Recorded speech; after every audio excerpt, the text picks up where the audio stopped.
Big moves, bold ideas. Lagos is going green, going digital and going global. Welcome to this week's episode of Smart Lagos, your window into the heartbeat of Africa's innovation capital. I am Joy Ken Abakoya. Here's what's making the city smarter this week. Distinguished guests, ladies and gentlemen. This week in Lagos, your window into the heartbeat of Africa's largest city. We begin with the environment, where Lagos is leading the conversation on sustainability and ocean innovation. Now let's take you to the 11th Lagos International Climate Change Summit, where the state charts a bold course for a greener future. Lagos, a city built on water, energy, and enterprise, is charting a new course to turn its blue waters into green wealth. Governor Babajide Sanwo-Olu says the state is determined to unlock sustainable financing and drive innovation that will protect its coastline and power economic growth. Speaking at the Climate Change Summit themed Blue Economy, Green Money, the governor said Lagos is leading Africa's drive for a cleaner climate and a vibrant blue economy that secures lives, livelihoods, and long-term prosperity. And so let us seize this opportunity, let's seize this moment to finance the tides of resilience, to turn our blue waters into green wealth, and to leave behind not just a livable Lagos, but a Lagos that is thriving. We believe that together we can make a Lagos the breathing heart of Africa, not just for today, but in a sustainable future. A city that did not drown under the weight of climate change, but it rose above it to lead the world. And I think Eco-Atlantic and what David Frame and all of them are doing is a clear example of leading the world, where people never believed that it can happen. People never believed that it can be real. And we've seen it, and it's real. And we're beginning to see that all of the opportunities around the blue economy, all of the opportunity around our coastal opportunity are becoming a reality in Lagos. And so on this note, I want to welcome you again to this 11th summit. We're believing that today and tomorrow will create a discussion that will help us take the conversation forward. Welcome you to Lagos to this International Climate Change Summit. Commissioner for the Environment and Water Resources, Tokunbo Wahab, said the summit is about reimagining the ocean not as a resource to exploit, but as a living system to protect. We are gathered here to send a clear message to the world that Lagos is ready to lead in the sustainable management of its ocean and coastal resources, ready for the investments, ready for innovation, and ready to build resilience that benefits our people. We will affirm our unwavering commitment to lead by example, to remain the beacon of innovation, resilience, and sustainable progress in our sub-Saharan Africa. The Minister of Marine and Blue Economy, Gboyega Oyetola, commended Lagos for leading the conversation on coastal resilience, noting that ongoing reforms are positioning Nigeria as a key player in Africa's blue economy. It is therefore the responsibility of the marine and blue economy to institute a national coastal resilience and adaptation framework. From policymakers to investors, participants agreed that the time has come to finance the tides of resilience and turn Lagos's aquatic wealth into sustainable prosperity. Distinguished guests, ladies and gentlemen. This week in Lagos, your window into the heartbeat of Africa's largest city. From environmental action to infrastructure development, Lagos is also prioritizing roads and smoother mobility across the state. Up next, the government meets with stakeholders ahead of the planned rehabilitation of the Lekki-Ekpe Expressway. For residents along the corridor, the planned rehabilitation of the Lekki-Aja Expressway from Admiralty Junction to Jubilee Bridge, Aja, comes as a welcome relief. Would there be alternative routes for residents to ply during this work? What is worth doing is what doing well. No asphalting can solve the volume of traffic on this axis. I don't think it will be too much to ask if we are able to use, as an alternative for the period when this road will be fixed, the Calabar Coastal Road. Scheduled to commence on Thursday, November 6, the project, according to the Special Advisor to the Governor on Infrastructure, is part of government's effort to deliver durable roads and improve mobility within the Etiosa local government area. Despite those conditions, we've tried to do some palliative works at different times or the other. They are not long-lasting situations, but they form the foundation of what we are going to do now. Palliatives could come in different ways. We could use cold mix asphalt, which is not asphalt per se.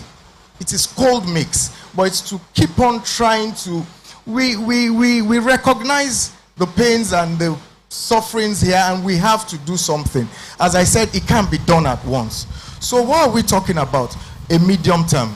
What is a medium term? If you can recall, this same road that we are talking about was probably done about 19, 20 years ago with asphalt. What are the design criteria? Sometimes we need to be educated.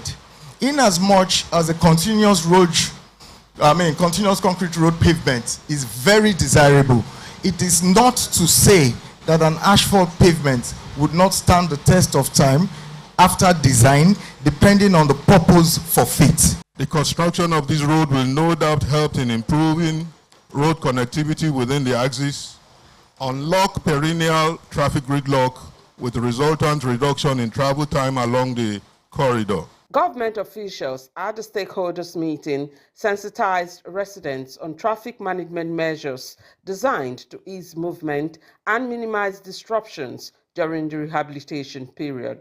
Interestingly, we are complaining now, but trust me, in another 2-3 years, the whole of this corridor would not only face an appreciation in value of properties, but will also have convenience.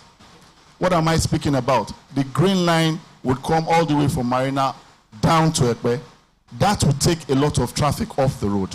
We're also working a lot on the waterways, trying to ensure that we expand the jetties around this axis so that people can come in and use our waterways. There are so many other options we're trying to create alongside all of what we do on the road. Now we are going to start to work on the road. You all know your responsibility, we know ours. So let us also spare a thought, no matter how little, for our responsibility. Don't let us believe, as people erroneously believe, that Lagos has all the money in this world to do everything. The money we spend on a kilometer of a road in Lagos is quite different from what we spend on a kilometer of road in, say, Ekiti. The terrain here, the texture of our road is quite different.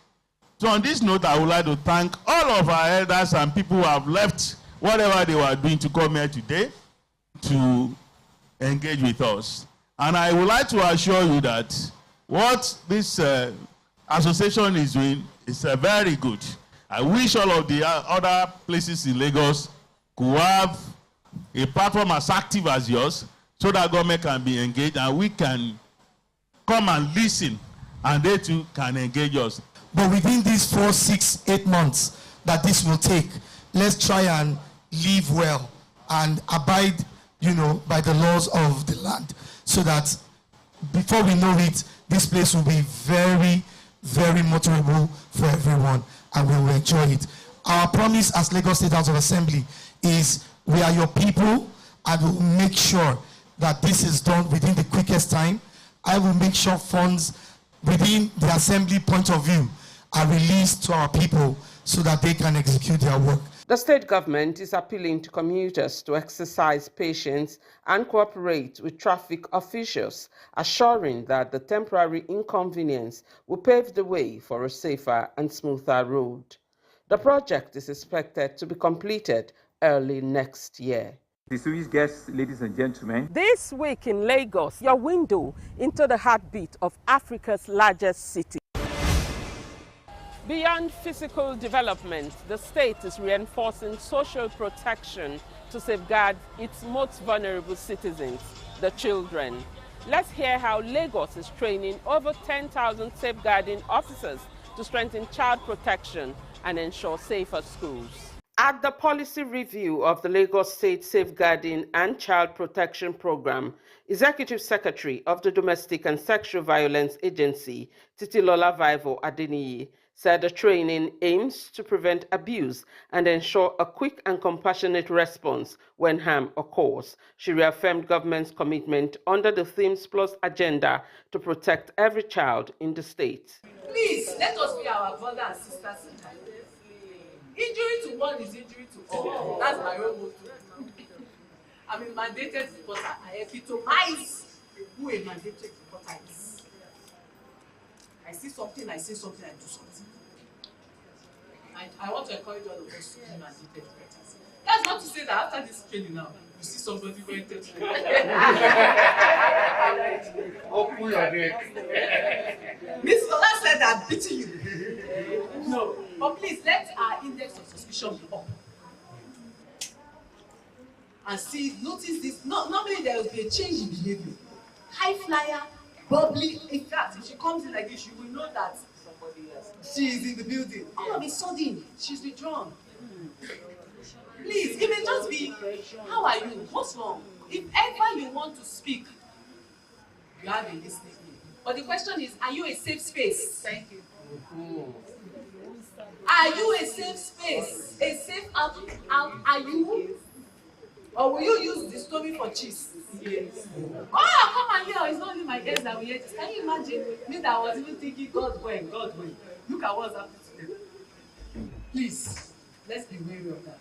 Chairman of the Lagos State Universal Basic Education Board, represented at the event, commended the agency's efforts, called for the annual vetting of all adults working with children, insisting that only vetted individuals should be considered trusted adults. Beyond policies and frameworks, it is important that we deliberately nurture a culture where every public servant feels empowered to speak up against inappropriate behavior and where leaders at all levels demonstrate zero tolerance for misconduct.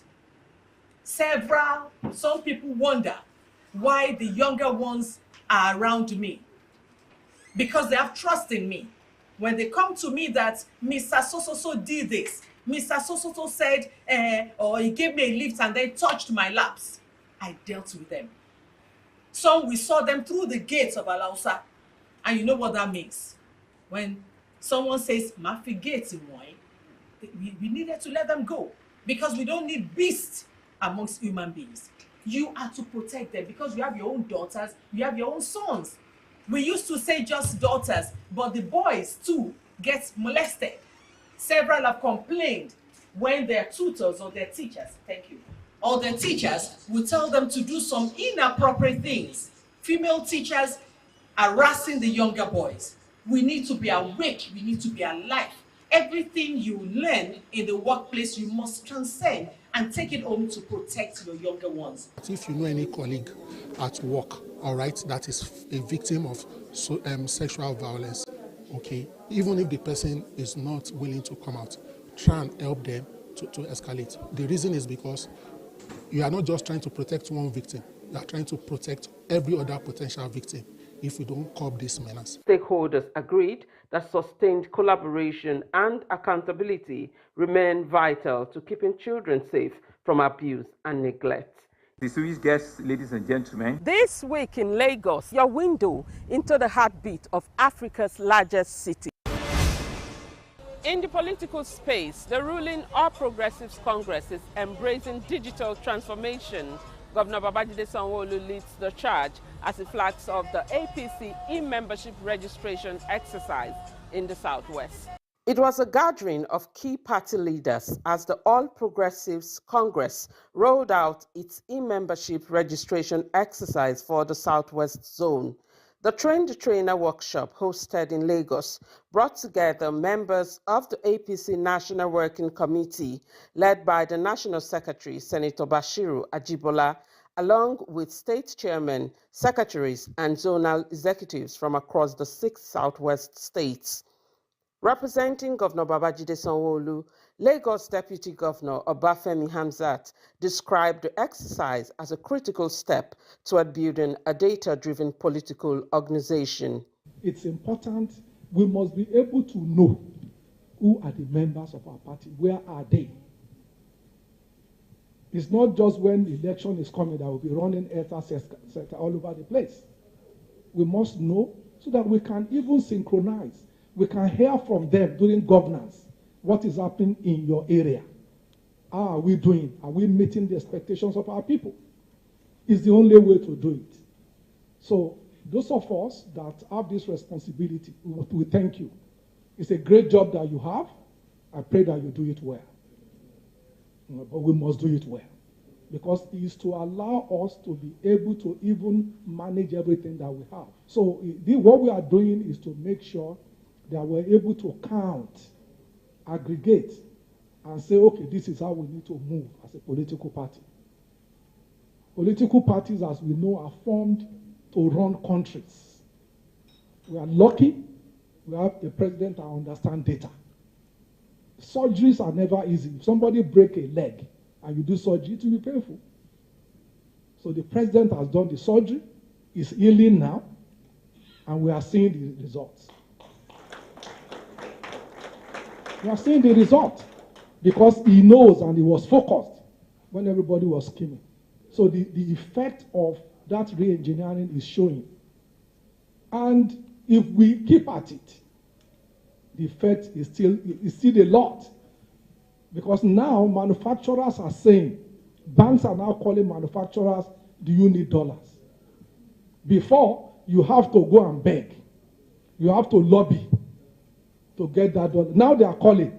APC National Secretary Senator Bashiru Ajibola, who represented the national chairman, said the party's legitimacy depends on a reliable and verifiable membership database. It signifies that a political party is not just a contraption. It's a membership-based organization. And so far as a membership-based organization, you must be able to have an accurate database and the demographic spread of your membership. Anything short of that, you are not a political party. And the significance of this, I was telling His Excellency, the Deputy Governor, as mundane as we think, a lot of people follow us to rallies. They follow us to campaign. They follow us to collect empowerment program. But in the real sense, they are not members of our political party, but just their names are not on the register of political party. And the various guidelines of our party signify that for you to even aspire to an office, you must be nominated by members of a political party. This is very important to us because the time will come when the party will rely on what we are doing for the authentication of membership. When we go out there and say that we are 1 million members of APC, it means that this number is identifiable, is verifiable, and we can count on it. This program is also an avenue to show everyone that we are a very organized and capable people. We're trying to do more to ensure that we can create a better reward system for our young people, in particular for the youth of our party. The workshop is expected to hold across all 6 southwest states with the goal of developing a centralized database that reflects the true strength and diversity of the party. Distinguished guests, ladies and gentlemen. This week in Lagos, your window into the heartbeat of Africa's largest city. And on the business front, Lagos is opening new doors of opportunity for commerce and enterprise. Governor Babajide Sanwo-Olu, represented by the Commissioner for Commerce and Industry, declared open the 2025 Lagos International Trade Fair, a global marketplace where innovation meets with investment and local businesses connect with international partners to drive growth and prosperity. It's that time of the year when the commercial hub of Africa, Lagos State, plays host to about 2,000 local and international exhibitors at the 2025 edition of the Lagos State International Trade Fair, holding at the prestigious Tafawa Balewa Square on Lagos Island. Declaring the fair open in the presence of captains of industries, members of the diplomatic corps, and key business stakeholders, President Bola Tinubu, who was represented, affirmed that Nigeria's business environment remains viable for trade and investment within Africa and beyond. Under the renewed hope agenda, we are moving purposely from potential to productivity, rebuilding the fundamentals of our economy, deepening investor confidence, and championing local industry, innovation, and trade. Over the past 2 years, we have taken deliberate, sometimes difficult but necessary steps. 1. Fuel subsidy removal and foreign exchange unification to restore transparency, to rebuild investor trust, and place Nigeria on a sustainable fiscal path. 2. Presidential Enabling Business Environment Council (PEBEC) reforms which have reduced business registration timelines, digitized port operations, and simplified regulatory procedures. 3. $5 billion in new manufacturing, fintech, and energy investments attracted through policy clarity and through investor engagement. Government participation in the fair is a tangible demonstration of the commitment of governments, not in Nigeria but across the world, to empowering the private sector to produce for local consumption, export, and intra-Africa trade. The fair has also become a platform where state governments and the federal agencies showcase investment opportunities in their states and their impact programs. Babajide Sanwo-Olu, who was equally represented, the 2025 Lagos International Trade Fair provides a platform to network, collaborate, and form strategic partnerships that will drive economic growth and further position Lagos State and Nigeria on the global stage. When you invest in Lagos, you invest in a city of over 23 million dreamers and doers. You invest in a market that is young, tech-savvy, and forward-looking. You invest in a government that understands the power of enterprise and is committed to building the strongest enabling environment for businesses to thrive. Stakeholders describe the fair as a gateway to business opportunities for small and medium-scale enterprises, cooperatives, and large-scale investors, thereby promoting inclusive economic growth. The economic relationship between Japan and Nigeria goes beyond trade. It extends to human resource development, technical cooperation, and the localization of manufacturing. The Nigerian government's policies of Made in Nigeria and investment promotion resonate closely with Japan's business values of quality, trust, and long-term partnership.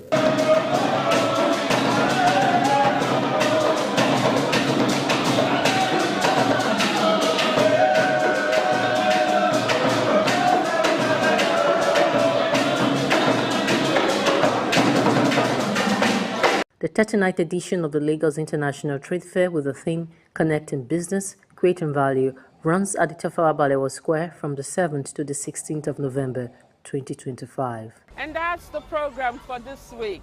From climate action to infrastructural renewal, child protection, political innovation, and a renewed boost for commerce, Lagos continues to build a smarter, stronger, and more inclusive future for all. Join us again next week for more stories of progress shaping a resilient and connected city.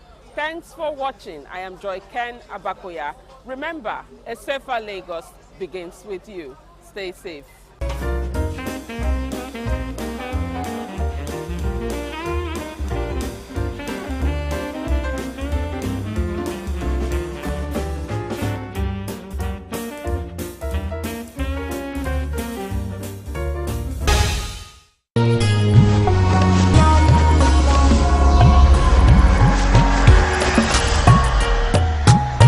There is only one station that others look up to. A station where professionalism and class come to play.